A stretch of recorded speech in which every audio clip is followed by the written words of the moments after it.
السلام علیکم۔ وعلیکم السلام مفتی صاحب، کیا حال ہے؟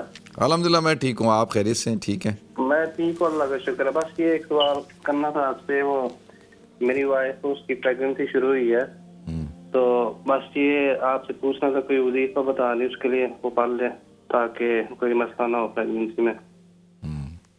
آپ کے کتنے بچے ہیں پہلے؟ ایک ہے، ایک بیٹی ہے ابھی ماشاءاللہ۔ ایک بیٹی ہے؟ دوسرا اور ماشاءاللہ ماشاءاللہ، ضرور بھائی دعا کریں گے انشاءاللہ، کیوں نہیں کریں گے۔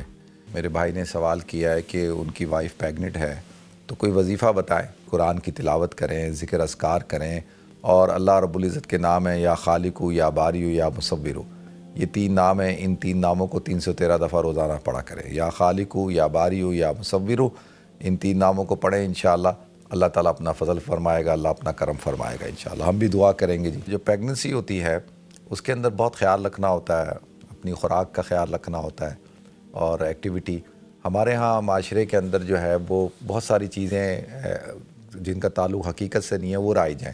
دیکھیں، ایک تو عورت اگر فزیکل ایکٹیو رہے نا تو وہ اس کے لیے زیادہ اچھا ہوتا ہے، اس کی صحت کے لیے بھی اچھا ہوتا ہے، بچے کی صحت کے لیے بھی اچھا ہوتا ہے، پیگننسی کے اندر کوئی کمپلیکیشن پیدا نہیں ہوتی۔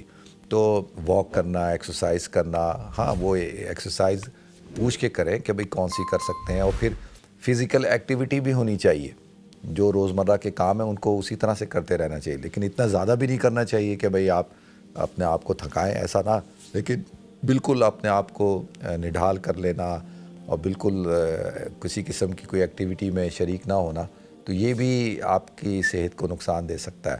تو اور خوراک کا بہت خیال رکھنا ہوتا ہے۔ ویسے بھی انسان کو ہمیشہ اچھی خوراک کھانی چاہیے اور ہیلدی فوڈ کھانا چاہیے، اور جنک فوڈ سے اور ایسے کھانے سے جو صحت کے لیے نقصان دہ ہے اس سے اپنے آپ کو بچانا چاہیے۔